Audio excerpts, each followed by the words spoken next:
A coinky dink bitch. Hi guys and gals and all my non-binary friends. So today we're gonna just jump into some hot topics. Get ready with me. You know the deal. Come on. This is why you believe women. Because when Drew Dixon came out and said that Russell Simmons was a animal and a monster, I believed her immediately. You know what I'm saying? And I'm not at all trying to victim blame or whatever, but yeah, this is why you believe women, because Russell Simmons is now out here terrorizing his children. He's probably been terrorizing his ex-wife for years. This man is horrible, and poor Aoki, because she's on Instagram like bawling her eyes out, being like, I don't know my father's mental state, but he is bananas. He's bananas, and I am choosing not to engage with him, and he's calling my mother all kind of horrible names. He's being horrible to me. She's like, this is not the father I know. And it's sad because it's probably not the father she knows. It's probably genuinely not the father she knows. But this is the man that Russell Simmons has always been. Allegedly. I don't want to get sued. Allegedly. Because allegedly, he's been harassing and manipulating and assaulting women allegedly for years. And this is why you believe women. You know what I'm saying? And it's like, this is not the father that you know, but allegedly this is the man that he's always been. This is the man he's always been. And it's so sickening because even just now with his daughter on the internet crying, bawling her eyes out, you can see how Russell Simmons allegedly got away with everything that he got away with for so many years, because you have people under these comments, because half of them don't even have profile pictures, so I don't know if they're men or women or they, thems, whatever, which I highly doubt because non-binary people don't be on that bullshit. But being like, oh, these girls are just spoiled, these girls are just spoiled, everybody knows their mother took all of Russell's money. Russell deserved all his money taken from. He allegedly started dating Kimora when she was like in high school. That everything Kimora took from him, she should have took more, honestly, because the man's been up like, come on. I don't like, that's the thing. Y'all want to act like, oh, this poor victim, he's gotten all his money taken. That man is a twisted individual, like twisted individual, and y'all want to make excuses for it because you want to fantasize about possibly being Russell Simmons one day. You will never be Russell Simmons. You will never be Russell Simmons. You will never live the life that Russell Simmons lived at one point. You will never have the fame that Russell Simmons had at one point. It will never be you. I'm so sorry. And maybe somebody needs to break it to you so you can stop being such a horrible person. You will never be that guy. You will never be that guy. Let it go. But yeah, I'm trying to paint Russell as some kind of victim because my ex-wife and children have grown accustomed to a certain lifestyle, and so that lifestyle had to be maintained for them. And you're upset because the child bride Russell chose to take upon himself ended up getting a lot of money after leaving his ass. Girl, be fucking for real. Y'all are so weird. Like, y'all are extremely weird, odd, strange. Like, that's the nicest way I could put it. Y'all are weird.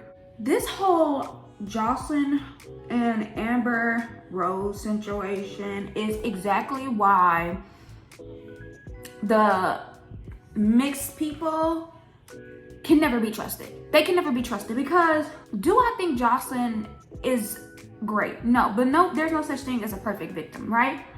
In that situation with Amber, Joseline is indeed a victim. And seeing her on that show being like, I got good grades, I was defending myself, Amber attacked me, and then to cut to Amber having these black people sitting around a circle feeling bad for her when she attacked somebody. Like, this is my thing. If you are a biracial, and you don't understand why black people talk about white people and whiteness the way they do, you cannot sit with me. You cannot sit with me. You cannot sit with me. On top of the fact that Amber Rose would never even have been a blip in anybody's life if it was not for black people. If it was not for black people. So for her to cry her mixed girls tears, talk about, I've never fit in, how you never fit in when you're always with the niggers? You're always with the Negroes. How did you never fit in? Make it make sense, Amber. Explain it to me like I'm 3. It don't make sense, because you don't make sense. You just want people to feel bad for you. You want somebody to acknowledge nothing. Like, you want to always, I feel like you want to sit in a room, always, hey, I might be hanging out with you blackies, but don't forget it twisted. I'm better than you. I'm better than you. I'm not like y'all. I'm not like y'all. Girl, the reason why you don't fit in with the black people, you don't fit in with the black people is because you don't want to fit in with the black people. You don't want to fit in with the black people because, let's be real, girl, you fit in perfectly. Like, y'all, so annoying. Like I said, if you are a mixed person and you want to sit up here and defend whiteness and white people and fight people over white people, you cannot sit with me. You cannot sit with me. You are not invited with the cookout, and I will make sure that you don't fit in the black people, because it's giving, don't forget that I'm white. I might be with y'all right now, but don't forget that I'm white. That's the kind of energy it's giving. And so many people have already said this, but it just shows how punitive the educational system can be for black girls. You know what I'm saying? Even, like I said, Joseline is not the perfect victim by any means. I mean, my video before my most recent resurgent was literally on Joseline allowing non-black people to say the N-word in her mix and try to act like everybody needs to stop saying it. No, the non-black people need to stop saying it. Black people say the N-word to the day they die, okay? Joseline is not perfect, especially when it comes to race relationship and stuff like that. But she was dead ass right with that. She was dead ass right. Because if you sitting there, I'm specifically talking about white people, and you're like, don't forget, you're in a mixed company, bitch, then get the fuck out.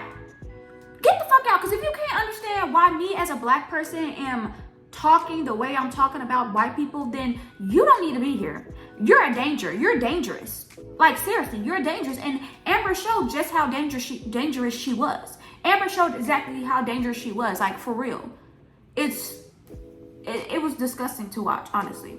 But I didn't even watch it. I got to read the like clips notes because I don't got BET Plus. If somebody got an account that I can watch it on, let me know, because I am interested. Because, you know, they got so many hard hitters. You got Joseline, you got Tiffany Pollard. Like, I want to see the nonsense.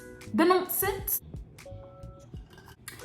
I don't know who YK Osiris is. I really don't. The first time I ever saw this man, he was smiling. He has a beautiful smile, but that's neither here nor there. He was smiling while Drake or Lil Baby or both was saying that he owed them money from gambling. I don't know this man, but what he did in front of all these people to Sukihana was so messed up, was so disgusting, was just full toxic masculinity. Like, y'all hate hearing that, but y'all continue to display it and don't want nobody to say nothing about it on display, because you can see as he's making this woman physically uncomfortable, he's looking around for all the other men to like nod and say, yeah, you're doing a good job, bro, ha ha ha, you're doing a good job. That's what he's looking for. You can see it in the way he moves around, the way he's looking for the nod. It's pathetic. It's pathetic.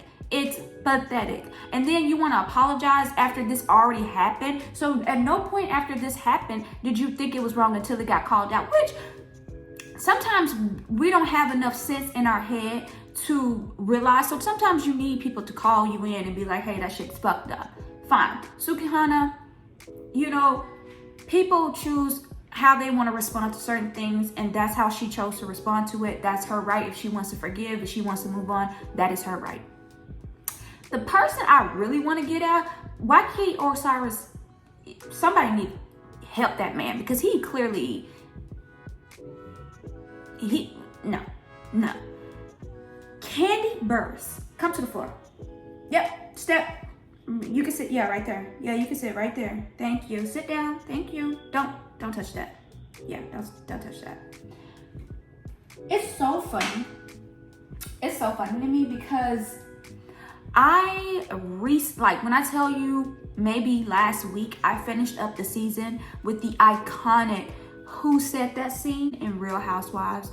And as you know, if you are not efficient in Real House, drama, that whole scene was about Marlo saying that someone was accusing Candy of being a lesbian, which is just ignorant. And all of it just played as really extremely childish. It just seems so silly and childish or whatever. But that season culminated in, what's her name?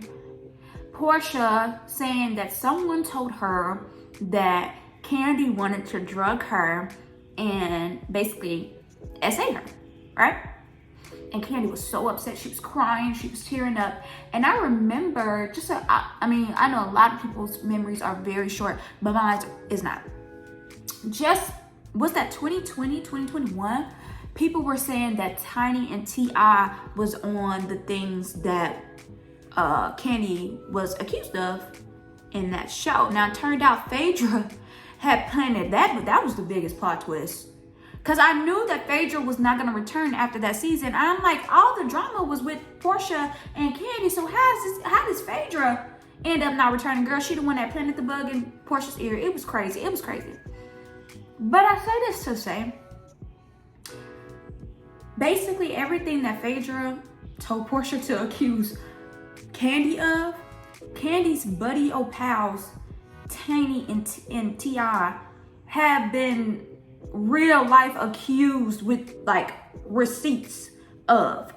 You know what I'm saying? I'm gonna keep saying accused, but I want y'all to know I believe all victims, okay? I'm gonna keep saying accused, I'm gonna keep saying allegedly, but I want y'all to know I believe all victims. Man, can the church say amen? Amen. Okay, so it's funny to me that Kandi was so upset. Kandi was so distraught and like, oh, yo, give me a shut the fuck up. Sit the fuck back down. Sit the fuck back down because I'm not done with you. She was so upset when she was accused of these things, and yet and still you're running with people who have these same accusations about them. And then you end up on a podcast, your own podcast, where you have a man speaking the way he's speaking to Sukihana, your guest on your podcast, your platform. You have all the power in this situation, and all you can do is giggle. All you can do is kiki. All you can do is laugh, girl.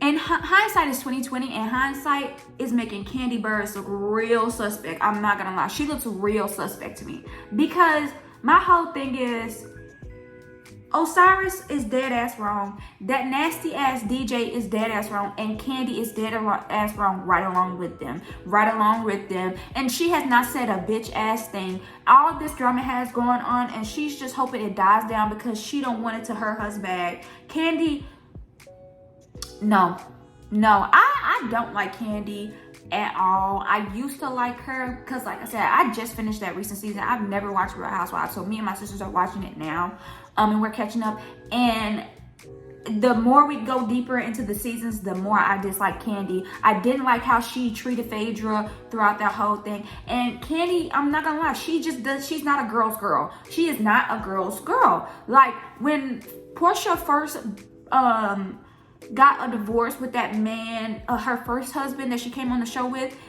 Kandi wanted to act like she was there for that woman, but Kandi always trying to get these women to go back to men. She always trying to get these women to go back to these men, and it's just, some real stank in the air. I swear to God. But yeah, I'm telling you, some in the milk ain't clean when it comes to Kandi. I swear to God. And you know what they say, what's done in the dark comes to light. I don't think everything that's done in the dark comes to light. So whatever is going on with Kandi, I don't know if it will or won't come to light. But my personal opinion, fuck that. My professional opinion, some in the milk ain't clean with that one. Some in the milk is not clean with that one. I don't give a fuck. Because why are you hanging out with weirdos? Kandi is continued to be associated with weirdos, and I don't understand that. That can't be a coincidence. That's not a coincidence that you just so happen to be surrounded by a bunch of weirdos. No, I don't believe it. I don't think it's a coinky-dink, bitch. Yeah, I guess my final thoughts are just men are weird. Believe women. Kandi Burruss, I don't trust you. I don't trust you. I think you're not a girl's girl, and that leaves girls unsafe. What else? Oh, the mixed people tears have got to go. Dry them up. Especially when you're over here. That just really pissed me off. You're over here sitting in a black space with a bunch of black people and you want to defend whiteness to them? Girl, you can go jump off of Redacted. But yeah, thank you so much for watching. If you stay to the end, you're a real trooper. I really appreciate it. You know, take care of yourselves, take care of each other, wash your hands, wash your face, wear a mask, wash your ass, and don't be a weirdo.